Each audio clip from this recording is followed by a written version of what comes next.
Tonight with Andrew Marr. Listen on your smart speaker. Just say, play LBC. 6:34. There is a wider world out there. It hasn't gone away. The state visit by Donald Trump to China is of vast importance. These are the world's two great superpowers. They compete on the high seas, in the air, in space, in business, and among the potential flashpoints which could cause a war between them is, of course, Taiwan. Let's talk to LBC's Washington correspondent, Simon Marks. Simon, this is, on the international stage, perhaps President Trump's biggest moment of his second term.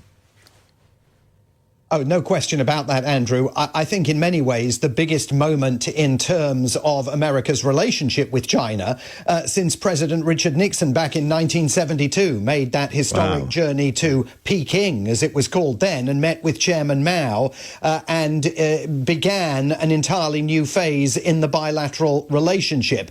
That is what Donald Trump is aiming for in this visit. And it's almost easier to understand what is not really going to be centre stage on the agenda in order to see what this meeting is all about. They're not going to sit there talking about human rights, if at all, for very long. President Trump certainly doesn't want to talk about the war on Iran. He wants to just be left alone to deal with that himself. He's not looking for Chinese help or assistance or involvement in that.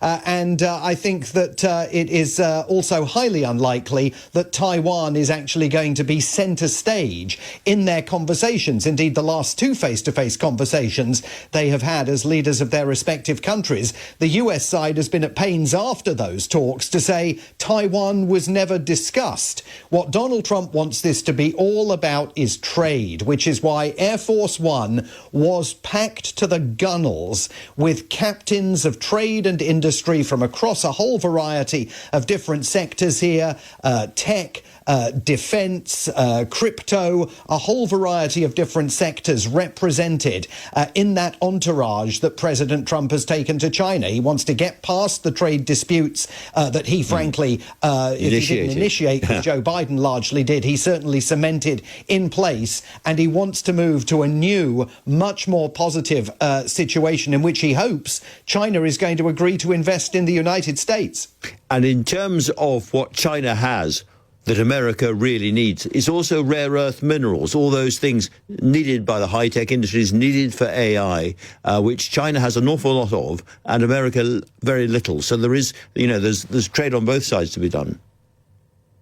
Yes, absolutely. I mean, the United States covets rare earths under Donald Trump wherever it sees them, and it certainly covets what's beneath Chinese soil. Equally, the Chinese really want to get their hands on some of the advanced semiconductors being produced by American companies that are subject to export controls and sanctions.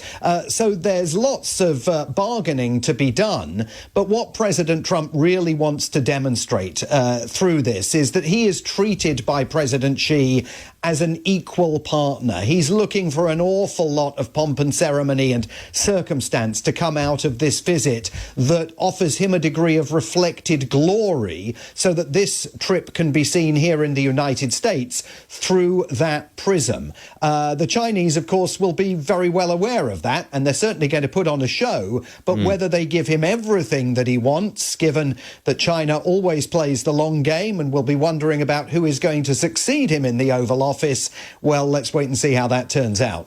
Let me ask you a bit more about the Taiwan issue, because for an awful long time people have been saying, tapping their noses, saying this is the next big war, watch Taiwan. But I do know, military sources in the UK say that because Xi has sacked most of his senior military people recently, it's very, very unlikely that he's planning anything. Is that also the view in Washington?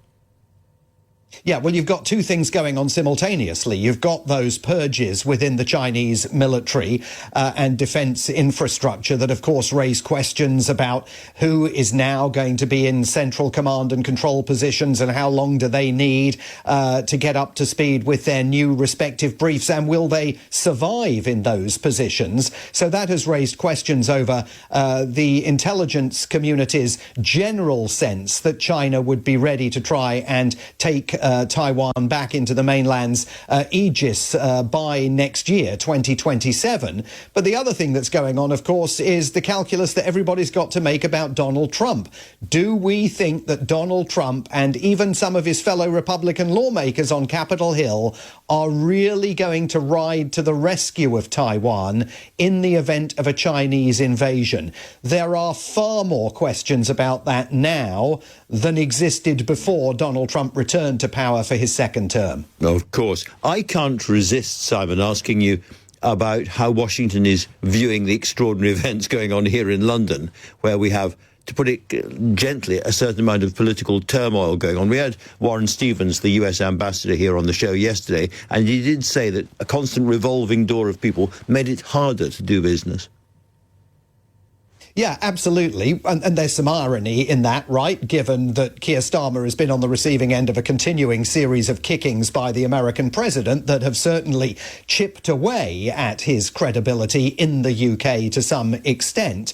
But I think you also heard from the ambassador yesterday an eagerness not to kind of wade too deep into the territory of what's going to happen next. I mean, the reality is that Wes Streeting could be here in Washington, D.C. and walking down Pennsylvania Avenue, and very few people would recognize him and know who he is.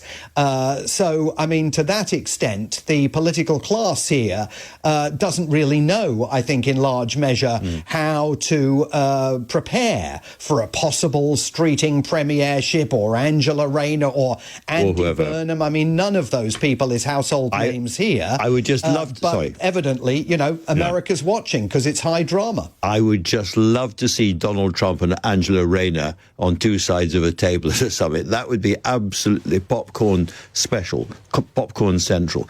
Simon Marks, thank you very much indeed for that.